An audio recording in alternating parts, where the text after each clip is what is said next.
welcome to the Studio I podcast. I hope you are having a beautiful day. Today I'm actually filming a little bit of an impromptu podcast episode because I just had to deal with rejection, and that made me realize that a lot of us have to deal with rejection while we are building our dream life. And today I wanted to focus the episode on how to deal with that and how to make sure that rejection doesn't actually stand in the way of your dreams. So the first thing that I think is really important to know is that rejection is almost never your fault. It's almost always a fault of something else. Most of the time, it just means that there wasn't an alignment between the opportunity and yourself. So I was looking for a job after I quit my job, and I actually applied for a lot of jobs, which also meant that I had a lot of interviews. And when you have a lot of interviews, you often also happen to be rejected a lot. And I just noticed that I'm wearing the headphones. It's gonna be like that for this episode because I'm testing sound settings, so I get a feedback loop from the headphones. So yeah, that's why I'm wearing them if you're watching it on YouTube.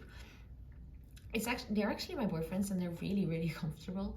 But so yeah, rejection. I did a lot of interviews, which means that you also get a lot of rejection. And in this episode, I actually wanted to talk about why rejection can be an amazing learning opportunity and why it is something that will probably push you further in life. Now, I don't want to sound like one of those super toxic positive people, because I know that rejection sucks, and I know that it's not always something that you can be happy about. If you have a dream job and you got rejected from it, then that sucks, and you are allowed to feel like total shit. Just know that you are allowed to feel like shit, and you don't have to be like happy about the rejection immediately or all the time. So what I think is important with rejection though is that after a while you learn from it. There was a reason you were rejected, and that reason can be eliminated in most cases. For example, when we're talking about job interviews, it often means that you weren't skilled enough for the job yet, but that doesn't mean that you can never apply for it again. And that is something that we often forget. We think that we apply for one job and we get rejected and that they will never want to hire us again.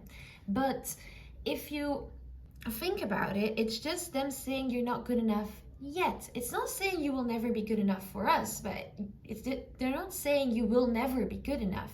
They're saying right now, with your skill set that you have, you are not good enough, or you are not a good fit, or something like that. It's not you never will be, it's right now you are not. And that's a big difference that you need to understand, and why it's also very important to not get rude or mean or emotional, maybe even after you get rejected. Like never show behavior or react in a way that would make them think you would not be a good fit for the company or the opportunity that you're trying to reach. Of course you can be emotional, of course you can be disappointed, but if you have the chance, it's amazing that if you can ask, like, okay, you rejected me for this, can you tell me why?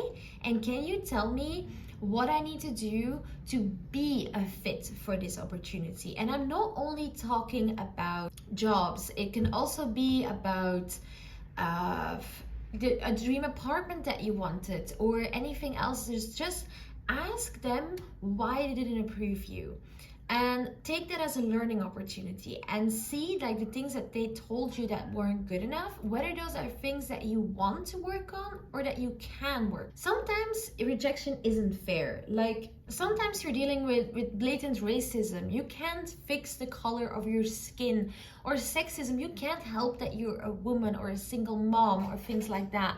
Then you have to realize that opportunity isn't right for you, not because you aren't good enough, but because the other party isn't good enough for you. Because you are also allowed to reject people. If they don't live up to your standards, then you don't have to then you don't have to accept their offer just because they're offering it to you, or you don't have to feel rejected because they are rejecting you on things that they should not even care about. But if it's something that is obviously the rejection is, I don't want to say your fault, but it's because of your skill set, income, things that you can change. If you ask them why it is that they rejected you, then you can actually learn from that and you can actually fix those things if you are willing to fix it. For example, I applied for a job that was way more digital marketing focused, and digital marketing is a little bit out of my skill set. I mean, I can do SEO, but Google ads and reporting on those things is not really my jam. And so they rejected me because they thought that I wasn't good enough in that area, and they were right. I probably wasn't good enough for that role, and they did not have the resources nor the time to teach me what I needed to know.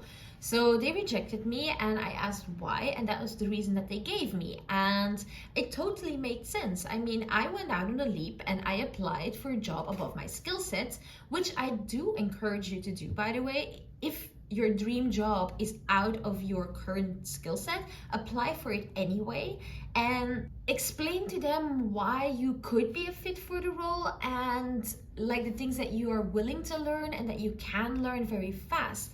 But sometimes they will reject you, and if you then know what it is that wasn't good enough for them, you can work on that and you can come back and you can show like, hey, I am still incredibly interested in this opportunity. I have worked on myself. Can we talk about a role within this company or about this apartment or whatever down the line? Now, I do understand that if it is one specific apartment that you want or one specific role within a company, the chances are slim that that role will be available again within a couple of months when you've actually had the time to work on yourself. But you can send a cold email. Like, you can send an email to the landlord or to the hiring manager saying like, hey, you told me that I wasn't good enough for this. Well, I fixed the issue. I took courses, I raised my income, I took a new job, I am better at this now. If the opportunity becomes available again, please keep me in mind. And trust me, they will. Because you showed that big of a commitment to this opportunity that you were willing to fix yourself, to put in the effort, and to actually improve yourself. And that is something that a lot of people are never willing to do. So that alone will make you stand out tremendously. So one part of dealing with rejection is improving yourself. But sometimes you can't improve anything. You just got rejected and you need to deal with it afterwards. So the job won't be available again, the apartment you won't be able to rent or buy the apartment again. It's just, you're stuck. How do you deal with rejection then? How do you emotionally deal with it? And sometimes, or how do you deal with rejecting other people? Let's start with rejecting yourself, because that's the whole experience that inspired this podcast episode, actually. So I interviewed with a company, but not really a company, it was a political party, and I would be doing things for them, like marketing and things like that. And we had interviews, and I had rounds of interviews, and I got a bit of a bad feeling from the job opportunity. Not only was it that the vibe did not really match, but also I had an interview with an external HR manager, and she was the biggest bitch I've ever met. And that made me not want to take the job, and I had to reject them, basically. Even if they liked me, I had to reject them to keep my mental energy safe and to keep working towards my dream life. And I got on the phone and we started talking, and they said that I didn't get offered a job. And I also said, well, I was calling you to say that I didn't want it. And instead of being bitter about it and instead of being bitchy, I actually gave them a lot of feedback, like why I didn't want to work there anymore. And they actually really listened, and they took my advice to heart, and they actually really valued it. And now they are looking into another hiring manager, for example, so that one, they can improve their process, but that also I got they liked me still. I mean, they really they said like if they ever had another job opportunity, something that was a better fit, that I could always, there was always a place within that company for me if there was something else that I wanted to do.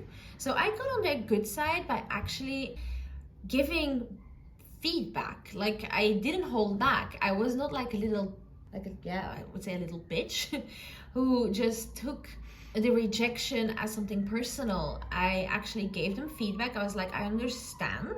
I really understand why this wasn't a fit. It wasn't a fit on my side either, and this is why. And then we got to talking about how we can improve the process. So I didn't keep myself small, and I think that's where I wanted to go with this. You don't have to keep yourself small when you get rejected. It's not your fault. Getting rejected is not your fault. It's not, you are not less of a person. And that is the emotional side of rejection that I wanted to close this podcast with. You are not less of a person because you got rejected. Rejection says nothing about you personally. It says something about the value, about this specific situation that you have to offer. If you get rejected for an apartment, then it might be because you didn't have enough money, you didn't have a stable job, or because the landlord is a racist or sexist cunt. And that also says nothing about who you are as a person, and it says everything about them. If it's something about, if it's a job, well then maybe you just weren't a good fit for the company, or you weren't a good fit skill-wise, but that doesn't mean that you are a bad person. That doesn't mean that you are not valuable. You are invaluable to the right company, to the right landlord, to the right friends, to the right boyfriend. You are invaluable to someone. It's not because somebody else cannot see your value that you don't have it. They just don't see it. And that is, if you don't have the value, for example, the skill set for a job, and you get rejected, then you can hopefully understand why, and you can improve yourself. But if it's something that lies with the other person, it is their fault for not seeing your value. It's not because somebody else doesn't see it that you don't possess it. Think of it like this. Your value, I want to compare your value to underwear. It doesn't mean because other people don't see it that you are not wearing it. Or like an invisible illness. It's not because other people don't see it that you don't have it. And value is hard to see. It's something that you gotta work, it's something that you gotta show, and if other people then choose to not believe that you have it, that is on them. That is not on you. And while I said in the beginning that you were allowed to be sad, then if you get rejected for your dream apartment, your job, or when you went on a date and the boy rejects you, it is totally okay to feel sad. It is totally okay to be down about it, but never let it touch your value. You are allowed to be disappointed, and you are allowed to have a cry about it, but don't let it alter your life. Don't let it alter the vision that you have of yourself, because that is just not true. And then you're gonna let rejection hold you back over and over and over again, and you're never gonna reach your dream life. Rejection is part of building that dream life, and you need to accept that it will be a thing, and you need to work on your mindset so you are strong enough to deal with that rejection. And that isn't always easy, and I know that, but you gotta know that it is gonna happen, and it's not about you. You are a beautiful, qualified, fantastic person. Somebody else's rejection will never change that. Be sad, but get up and try again. And reaching that success and that beautiful dream life that you dream about is in the getting back up after you fall down. And that's on failure, that is on rejection, that is on motivation, that is on everything that stands in your way. You need resilience. Resilience is one of the most important things if you're trying to build your dream life. And it's hard, and it takes time to develop, but once you have it, it is one of the most beautiful things. because that's gonna make the difference between you reaching your goal and the people that stay behind. Because you are willing to fail, to get rejected, and to try again and again and again and again until it sticks. While a lot of people stop after their first try because they think, I'm not good enough, I can't do this. But you know, if you are a part of the Studio I tribe, you know that yourself is something that you need to work on, and that you have to try sometimes 100 times, but if you don't try again, you never will have it. You will never have it. So the difference is to just keep on going and trying and face that rejection and know that it doesn't say anything about you, and knowing that it says that you are still valuable, and you just have to try again and again and again until somebody sees it. So this was an unscripted podcast episode, which are always like the rambly ones, but I hope you learned something from it. I hope you see that rejection is just part of building that dream life. I hope you don't let it touch your confidence, and I hope that you have a beautiful rest of your day. I will see you next week. Bye.